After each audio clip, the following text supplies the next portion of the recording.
I spent 2 decades giving up everything so my daughter, Chloe, could have the world. My 40th birthday wasn't just a party. It was my company's 40-year milestone ceremony, the night I was handing her the keys to my entire legacy. But 3 hours before the event, Chloe texted me, "Sorry, Mom. Blake's family booked an impromptu trip to Cabo. I can't miss it." No apology. Just a picture of her at the airport, wearing a bracelet bought with my money. She chose to vacation with the in-laws who had treated me like garbage for years, completely abandoning me on the biggest night of my life. My heart didn't just break. It hardened. Right then, holding that takeout coffee in my driveway, I decided I wasn't going to cancel the ceremony. Instead, I called the one person my daughter and her husband's family feared the most. My name is Elena Vance. I'm 38 years old, and I spent 2 decades sacrificing every drop of my youth to build a life my daughter, Chloe, could be proud of. I was 19 when I had her, a single mother working double shifts while pulling late nights to lay the foundation for Vance Logistics. Now, it was a multi-million-dollar company. Tonight wasn't just a party.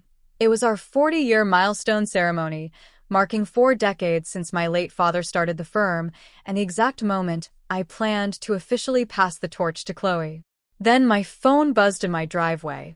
I looked down at the text from Chloe. "Sorry, Mom. Blake's family booked an impromptu trip to Cabo. Can't miss it." Attached was a photo of her at the airport lounge, holding a glass of champagne with her husband, Blake, wearing a diamond bracelet I had bought her for graduation. No call. No apology. Just a casual dismissal of the most important night of my career. Blake's family had spent years looking down on me, treating me like a low-class distraction despite the fact that my money paid for their son's country club dues. Chloe had chosen them and a last-minute resort vacation, over standing by my side. Sitting in my car with my hair done and dress pressed, my hands began to tremble. My heart didn't just break in that moment. It went completely cold. To understand how Chloe could abandon me so heartlessly, you have to understand the Montgomery family, Blake's parents, Richard and Evelyn. From the moment Chloe introduced Blake in college, his parents made sure I knew my place. To them, I wasn't a self-made CEO who built a logistics powerhouse from nothing. I was just a young, unrefined single mother who got lucky. At family dinners, Evelyn would drop passive-aggressive remarks about my lack of traditional family values and how impressive it was that someone with my background could manage to run a company. Richard would politely smirk, treating my business successes like a cute little hobby compared to their generational wealth.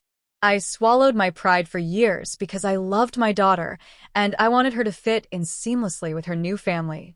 When Chloe and Blake got married, I paid for the entire $150,000 wedding without asking for a dime from the Montgomerys. I bought them their first townhome. I gave Blake a high-paying executive role at Vance Logistics despite his complete lack of qualifications. But instead of bringing us closer, my generosity only fed their entitlement. Slowly, I watched Chloe change. She started adopting their snobbish tone, criticizing my work ethic, and complaining that I was too focused on business.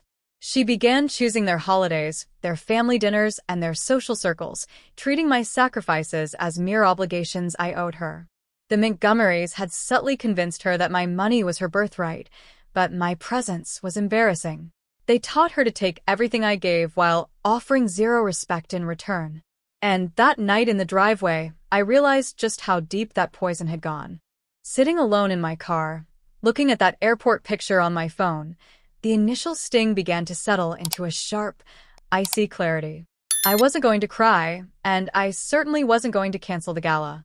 That was exactly what the Montgomerys expected me to do, to sit at home, nurse my wounded pride, and quietly absorb another insult while they sipped margaritas on a beach in Mexico. I adjusted my rearview mirror, checked my lipstick, and pulled out my phone. I didn't text Chloe back. Instead, I scrolled past her contact and dialed a number I had saved months ago, one I never thought I'd actually use. It rang 3 times before a deep, gravelly voice answered. "Elena Vance. I didn't expect to hear from you."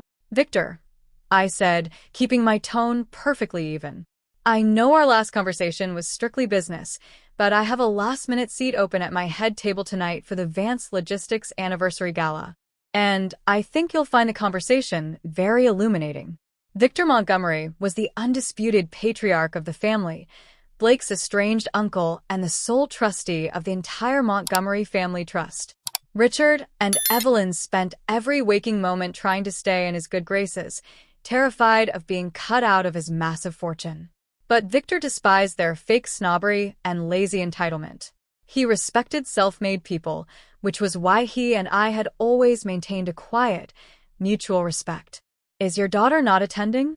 Victor asked, a sharp edge of curiosity in his voice. "She chose Cabo," I replied simply. "With Richard and Evelyn." There was a long pause on the line, followed by a low, dry chuckle. "Pick me up at 8, Elena. I wouldn't miss it for the world." When my Blacktown car pulled up to the Grand Ballroom, the venue was buzzing with high-profile investors, city officials, and industry leaders.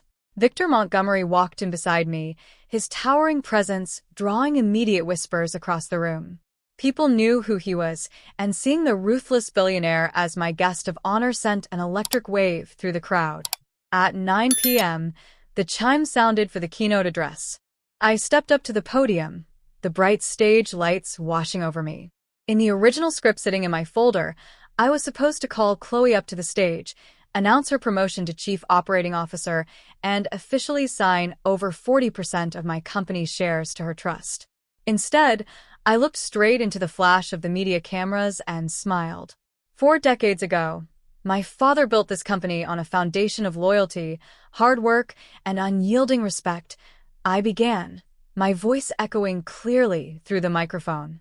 Tonight was meant to mark a transition to the next generation. But leadership isn't a birthright. It is earned through dedication and character. I paused, letting the silence settle heavily over the room. Victor sat in the front row, giving me a slow, approving nod.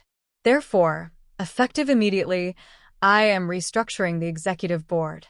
Rather than passing control to family, Vance Logistics will be partnering with the Montgomery Global Fund to launch a public foundation, directing $30 million toward young, underprivileged entrepreneurs who actually value opportunity. The room erupted into applause, the flashbulbs blinding. I looked directly into the lead camera, knowing this speech would headline every business outlet by morning. Chloe had traded her entire future for a long weekend in Cabo, and I had just closed the door on her golden parachute forever. Down in Cabo, the sun was just rising over the infinity pool when the storm hit. While Chloe, Blake, and his parents were lounging in luxury, my press team had already released the video of my speech nationwide. It was trending across every major business news outlet. Vance Logistics pivot. CEO diverts multi-million-dollar legacy to public foundation. It didn't take long for the notifications to start blowing up Blake's phone. The first call came from his father's wealth manager, frantic over news that Victor Montgomery, the man holding the purse strings to the entire family estate, had publicly backed my firm's new foundation, effectively locking Richard out of a massive venture deal. Chloe opened her phone to find her inbox flooded with messages from our board members, congratulating her on stepping aside for the public initiative. The realization struck her like a bucket of ice water. She tried to call me immediately. 1 ring, 2 rings, right to voicemail. Blake frantically dialed next, his voice cracking on the voice message he left. "Elena, what the hell is going on? My dad's stock portfolio is dropping, and Victor won't answer his phone." Then came a barrage of panic-laced texts from Evelyn, begging for a quick chat to clear up a huge misunderstanding. I sat on my balcony at home, sipping my morning coffee in total silence, watching the sea of missed calls pile up.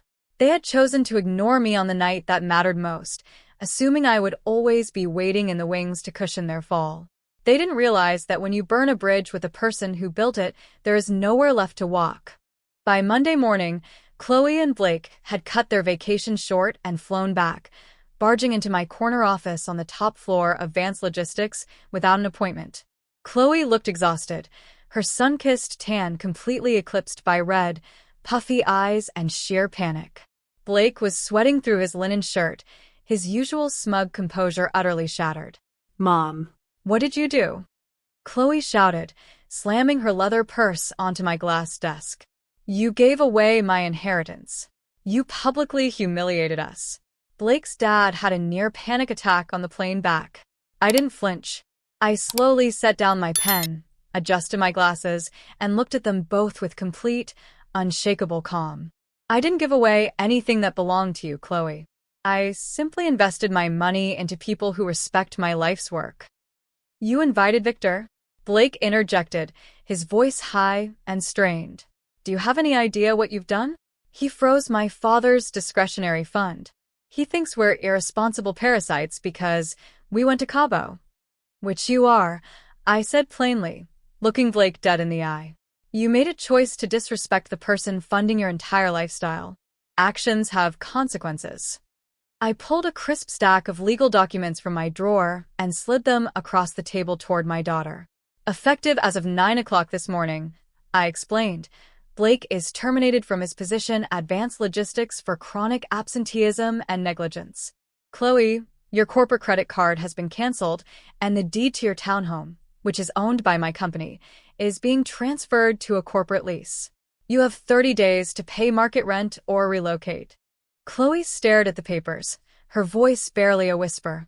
Mom, you can't be serious. We're family.